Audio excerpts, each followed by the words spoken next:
இதில் வந்து maximum the offense against human body and property, document, bigamy and இந்த 2 to 5 இருக்கு இல்லையா, இதுதான் மோஸ்ட் ப்ராபப்ளி நம்ம இம்பார்ட்டன்ட்லி வி ஆர் யூஸ்டு. இந்த பப்ளிக்ன்றது பப்ளிக் சர்வெண்ட்டுக்கு எகெயின்ஸ்டா மட்டும் மேக்சிமம் யூஸ் ஆகும். மற்றது பூராமே இந்த 2, 3, 4, 5 மேக்சிமம் வரும். ரைட்.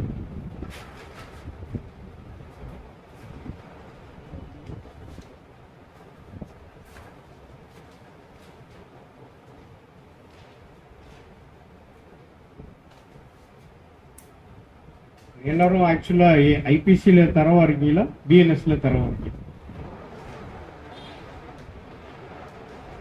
எதுல ஓரளவு தரவா இருப்பீங்க? ஐபிசி தான். சரி.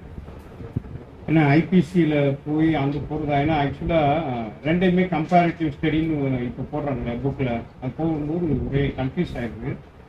ஐபிசி படிச்சுட்டு கூட என்ன பண்ணிக்கலாம், அந்த பிஎன்எஸ்ஸை செக்ஷன் செக்ஸ் எங்கே அப்ளிகபிள் ஆகுதுன்னு பண்ணிக்கலாம். இல்லை பிஎன்எஸ்ஸை படிச்சுட்டு இது ஐபிசியில் என்ன வருது அப்படின்றது பார்க்கணும். இப்போ ஃபர்ஸ்ட் ஆஃப் ஆல் இந்த ஃபர்ஸ்ட் லா கமிஷன் வந்து கான்ஸ்டிடியூட்டோட இந்த இயர் ஆஃப் 1834 அதில் தான் வந்து ஃபர்ஸ்ட் லா கமிஷன் கான்ஸ்டியூட் பண்ணி ஃபர்ஸ்ட் ஐபிசி வாஸ் எலெக்டட் இன் 1860 வந்து பிரிட்டிஷ் இந்தியாவால் இந்த ஐபிசி வந்து கொண்டு வரப்பட்டது. இந்த பாரதிய நியாய சங்கீதா அப்படின்றது லோக்சபாவில் August 11, 2023 introduce Pannapattu further introduce in Lok Sabha in 12th December 2023 and the old bill was withdrawn. When the new bill has been introduced, at the time the old bill was withdrawn. எப்பனா 12th December 2023.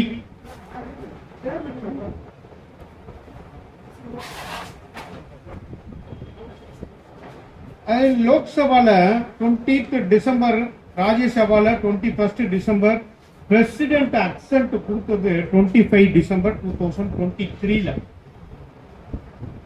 இந்த bill வர்றதுக்கு.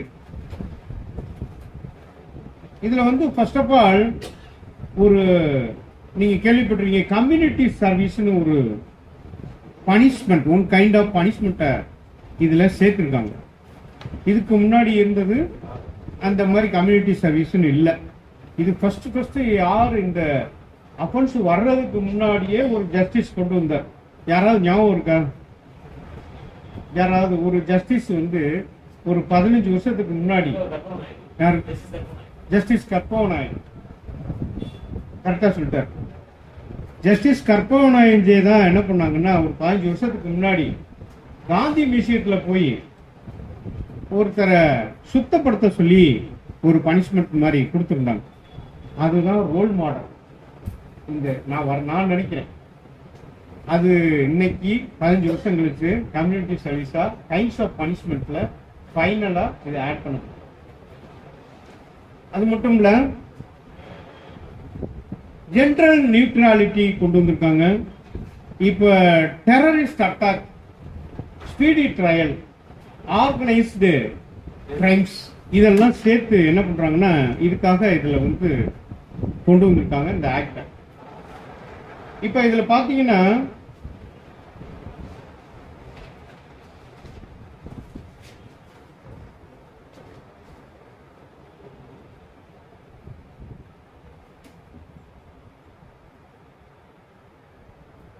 File 11 வரைக்கும் உண்டு ஐபிசியில.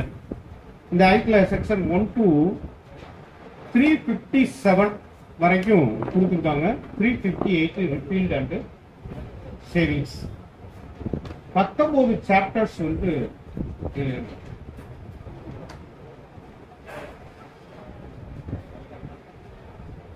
இதுல வந்து பாத்தீங்கன்னா சில வார்த்தைகளுக்கு டெஃபனிஷன் வந்து புதுசா சேர்த்திருக்காங்க. அதுல ஜெண்டர், சைல்டு, இந்த மாதிரி சில வார்த்தைகளை புதுசா டெஃபனிஷன் கொடுத்துருக்காங்க. அதே மாதிரி மைனர்னு சில விஷயங்கள்ல அப்டக்ஷன், கிட்னாப், இதுல எல்லாம் மைனர்னு போட்டிருக்காங்க.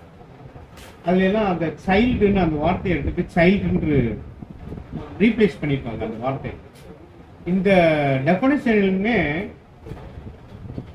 2.3ல டெஃபனிஷன் கிளாஸ்ல 2.3ல சைல்டு அப்படின்னு சொல்லி child means any person under the age of 18 years of age அப்படின்னு சொல்லி டெஃபனிஷன் கொடுத்துருக்காங்க. ஆக்சுவலா சைல்டுக்கு பாத்தீங்கன்னா வேற வேற டெஃபனிஷன் வேற வேற ஆக்ட்ல இருக்கு. வேற எந்த ஆக்ட்ல சைல்டுக்கு என்ன டெஃபனிஷன் கொடுத்துருக்காங்க? சைல்டுக்கு there is no particular definition. ஒவ்வொரு ஆக்ட்லயுமே ஒவ்வொரு இடத்துல சைல்ட பத்தி ஏஜ் டிஃபரன்ஸ் வரும். யாராவது உங்களுக்கு தெரிஞ்சு சொல்ல முடியுமா என்னென்ன ஏஜ் டிஃபரன்ஸ் எந்தெந்த ஆக்ட்ல வருது?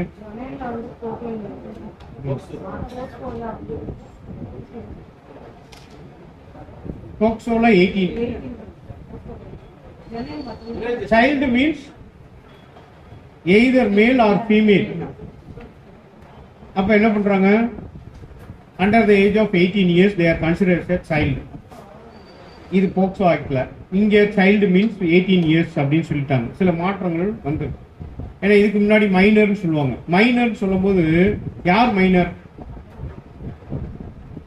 above 18. மைனர்னா எங்க இருக்கு டெஃபினிஷன்? மைனருக்கு டெஃபினிஷன் எங்க இருக்கு? மைனர்னு ஒருத்தர் நம்ம எப்படி கொண்டு வர முடியும்? மேஜர்னு எப்படி சொல்ல முடியும்? மேஜர்னு சொல்றோம் இல்லையா? மேஜர்னு எப்படி சொல்ல முடியும்? எந்த ஆக்ட்ல? எப்படி? அதாவது ஆக்சுவலா நம்ம என்ன சொல்றோம்னா நம்ம ஒரு விஷயத்த சொல்றோம் கோர்ட்ல, நம்ம சொன்னோடனே ஏத்துக்கிறவங்களா ஜட்ஜு? எங்க இருக்கு, எப்படி இருக்கு, காமிங்க அல்லது சைட்டேஷன் காமிங்க அப்படின்னு சொல்றோம். அதே மாதிரி லால நம்ம இப்போ எக்ஸாம் எழுதினாலும் சரி, கோர்ட்ல போய் ஒரு ரெப்ரசன்ட் பண்ணாலும் சரி, நம்ம என்ன பண்ணணும்? அந்த பர்டிகுலர் செக்ஷனையோ ஒரு சைட்டேஷனையோ கொடுத்தா மட்டும்தான் என்ன பண்ண முடியும்? அதை இன்கார்பரேட் பண்ணி ஆர்டர் போட முடியும். அதே மாதிரி நம்ம சொல்றோம் 18 இயர்ஸ் கம்ப்ளீட்டட் அப்படின்னு சொல்றோம். Completed is called as a major. எங்க இருக்கு?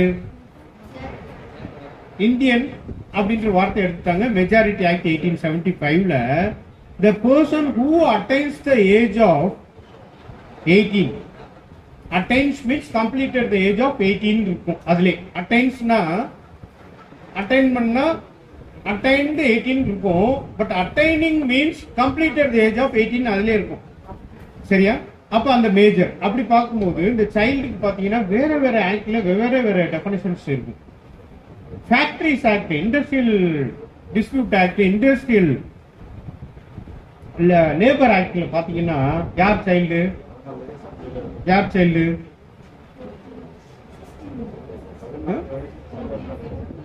பிலோ 14.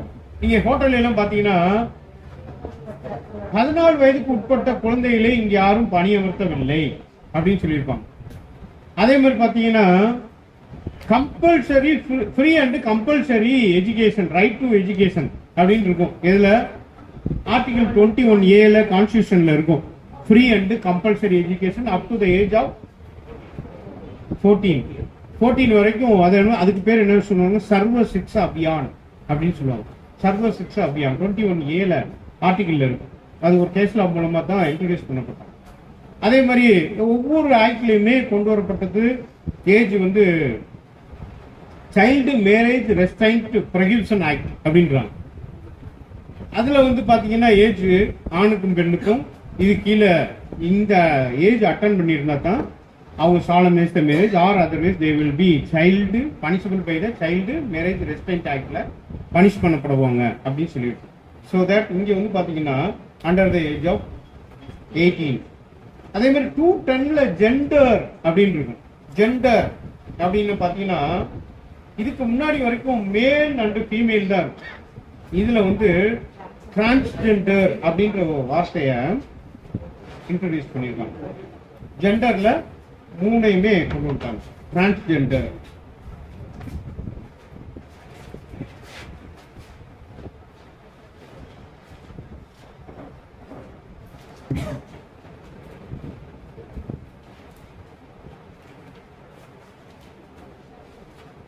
அடுத்து இந்த சாப்டர் 2 அப்படின்னு சொல்லி இதுல என்ன பண்றாங்கன்னா பனிஷ்மெண்ட்னு கொண்டு வந்திருக்காங்க. இந்த பனிஷ்மெண்ட்ல செக்ஷன் 4ல தான் ஏல டெத், பில imprisonment for life, C imprisonment in two description போட்டு ஒன்னு rigorous, another one is simple கொடுத்துட்டு ரெண்டு classification rigorous that hard labor and simple போட்டு அதை 1-2 பிரிச்சிருக்காங்க. டி வந்து forfeiture of property, இ வந்து ஃபைன், எஃப் வந்து கம்யூனிட்டி சர்வீஸ் அப்படின்றத கொடுத்துருக்காங்க.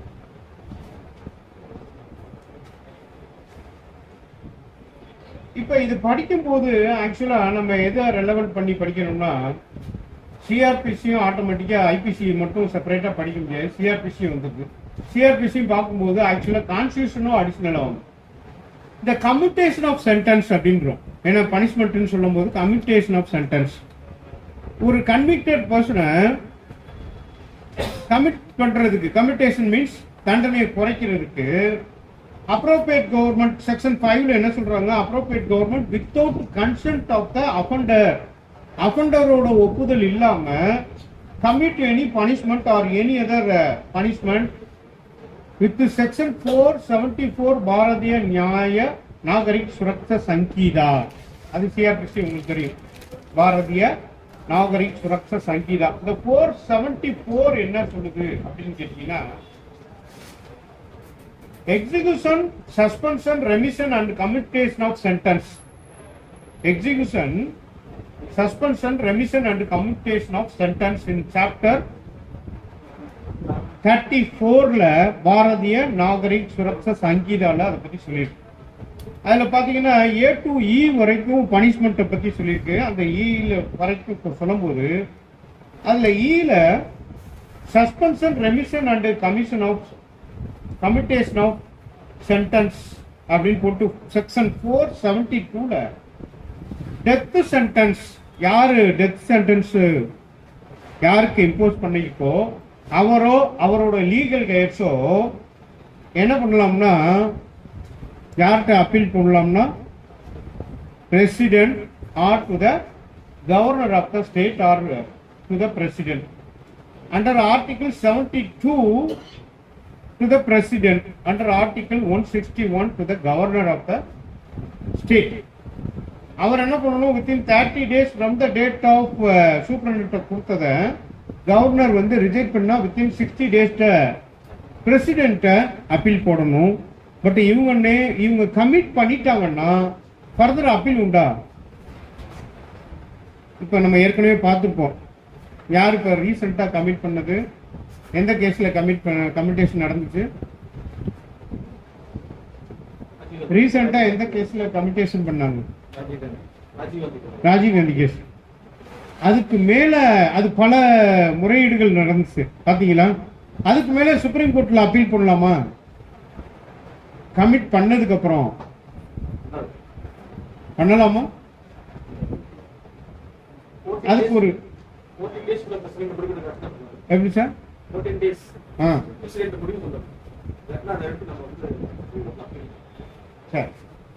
இப்ப இதுல அதுக்கு ஒரு கிளியர் டெஃபினேஷன் கொடுத்துட்டாங்க. என்னன்னா, பிரசிடென்ட்டோ கவர்னரோ ஒரு கமிட்டேஷன் கொடுத்துட்டாங்கன்னா அது எகைன்ஸ்டா சுப்ரீம் கோர்ட்டுக்கோ ஹைகோர்ட்டுக்கோ எடுத்துட்டு போக முடியாது அப்படின்றத 474ல கொடுத்துருக்காங்க. இதுல ஒரு புதுசா ஒரு நிறைய அஃபென்ஸை இன்ட்ரடியூஸ் பண்ணியிருக்காங்க பிஎன்எஸ்ல. இப்ப நம்ம அந்த புதுசா இன்ட்ரடியூஸ் பண்ண அஃபென்ஸை மட்டும் பார்த்துருவோமா, பார்த்துட்டு அதுக்கப்புறம் நம்ம ஐபிசியில என்ன மாதிரி ஆர்டர் ஆயிருக்கு அப்படின்றது. செக்ஷன் 69 இப்ப பாத்தீங்கன்னா பிஎன்எஸ்ல செக்ஷன் 69ல இப்ப நம்ம இது வரைக்கும் பார்த்துப்போம். ரேப்ல வர்ற டெஃபனிஷன் 7 டெஃபனிஷன் இருக்கும் ரேப்ல. அதாவது 375ல டெஃபனிஷன் கிளாஸ், 376ல பனிஷ்மெண்ட் கிளாஸ். இதுல 7 டெஃபனிஷனுக்குள்ள வந்தா மட்டும்தான் அதை இன்வெக்ட் பண்ணி எஃப்ஐஆர் போட முடியும். ஆனா சமீபத்துல ஒரு 3 or 4 years முன்னாடில இருந்து ஃப்ரெண்டா பழகுறாங்க, ஃபால்ஸ் ப்ராமிஸ் பண்றாங்க, அதன் பேர்ல அவரு they are having a relationship. Subsequently, either of the party refused to marriage the another party. அப்போ என்ன பண்ணுறாங்கன்னா 376ல் எஃப்ஐஆர் போட்டாங்க. பட் அந்த ப்ரொவிஷன் இருக்கா? ஐபிசியில் இருக்கா? 376ல் கன்சென்சுவல் ரிலேஷன்ஷிப் அப்படின்னு சொல்கிறோம். அப்படி இருக்கும்போது 376ல் கன்சென்ட் தான் மெட்டீரியல். அங்கே கன்சென்ட் இருந்தாலே அங்கே என்ன இல்லை, அங்கே வந்து ரேப்பு வராது. பட் அந்த மாதிரி ஒரு கேசஸ்லாம் நிறைய ரெஜிஸ்டர் பண்ணியிருந்தாங்க. எதன் அடிப்படையில் பண்ணாங்க? ஒரு 4 or 5 இயர்ஸ்க்கு முன்னாடி இருந்து ஒரு பண்ணிட்டு இருக்காங்க. எஃப்ஐஆர் ரெஜிஸ்டர் ஆகி போயிருக்கு. இது 7 வருஷமா பண்ணிட்டு இருக்காங்க. எதன் அடிப்படையில் அது பண்ணாங்க? ஆனால் அந்த சட்டத்தில் அந்த மாதிரி ப்ரொவிஷன் இல்லை. ஃபால்ஸ் ப்ராமிஸ் இல்லை. இந்த கேள்விப்பட்டிருக்கீங்களா? அது ஒரு சைட்டேஷன் மூலமாக தான் என்ன பண்ணுறாங்கன்னா 376 பி அட்ராக்டட் அப்படின்னு சொல்லி ஒரு சைட்டேஷனில் சொல்கிறாங்க. அதன் பேரில் தான் 376ல் எஃப்ஐஆர் ரெஜிஸ்டர் பண்ணுறாங்க. இப்போ அதுக்கு ஒரு தனி செக்ஷனே இதில் இன்ட்ரடியூஸ் பண்ணிட்டாங்க. செக்ஷுவல் இன்டர்கோர்ஸ் பை செக்ஷன் 69ல் sexual intercourse by employing deceitful means by making promise to marry a woman without any intention of fulfilling the same and had sexual intercourse with her, such sexual intercourse not amounting to offense of rape but punishable up to 10 years and shall also be liable to fine. இப்போ இந்த அஃபென்ஸுக்கு என்ன பண்ணிட்டாங்க? இது வந்து promise பண்ணி அதன் பேரில் they are having the sexual intercourse அப்படின்னு சொன்னால் பின்னிட்டு அதை ரெஃப்யூஸ் பண்ணிட்டாங்க அப்படின்னு சொன்னால் it is not amount to rape அப்படின்னு கொடுத்துட்டு அதுக்கு punishable up to 10 years and also liable to ஃபைன்றத மென்ஷன் பண்ணிட்டாங்க. இங்கே deceitful means false promise of employment or promotion inducement or marrying after suppressing identity அப்படின்றத ஒரு டெஃபினேஷன் கொடுக்குறாங்க. இது வந்து 10 years வரைக்கும் இம்ப்ரிசன்மெண்ட், நான் பெயிலபிள், காக்னிசபிள், செஷன்ஸ் கோர்ட்டு தான் நடத்தும் அப்படின்றத சொல்றாங்க. அதே மாதிரி இந்த சிஜேஎம் கோர்ட்டுக்கு இந்த ஜேஎம் கோர்ட்டுக்கு உள்ள பவரை செக்ஷன் 23ல் பாரதிய நாகரிக் சுரக்ஷா சங்கீதா அதில் வந்து பார்த்தீங்கன்னா சிஜேஎம்க்கு வந்து நாட் மோர் தென் 7 years மேலே இம்போஸ் பண்ண முடியாது. அதே மாதிரி இந்த ஃபர்ஸ்ட் கிளாஸ் மேஜிஸ்ட்ரேட் வந்து 3 years வரைக்கும் கொடுக்கலாம். அப் டு 50,000 rupees வரைக்கும் ஃபைன் போடலாம். சரி, அதே மாதிரி 10,000 rupees வரைக்கும் செகண்ட் கிளாஸ் மேஜிஸ்ட்ரேட்டுக்கு கொடுத்துருக்காங்க. அடிஷனலாக community service shall not entitle to any remuneration. Community service பார்க்க சொன்னால் இது one kind of punishment. They are not entitle to get any remuneration for that community service. ஏன்னா கம்யூனிட்டி சர்வீஸ்னா என்ன பண்ணக்கூடாது, நான் வேலை பார்த்துட்டு வந்திருக்கேன் எனக்கு சேலரி கொடுங்க அப்படின்னு சொல்லியிருக்கக்கூடாதுன்றதுக்காக அதுக்கு ஒரு ரெமுனரேஷன் கிடையாது அப்படின்னு சொல்லிட்டாங்க.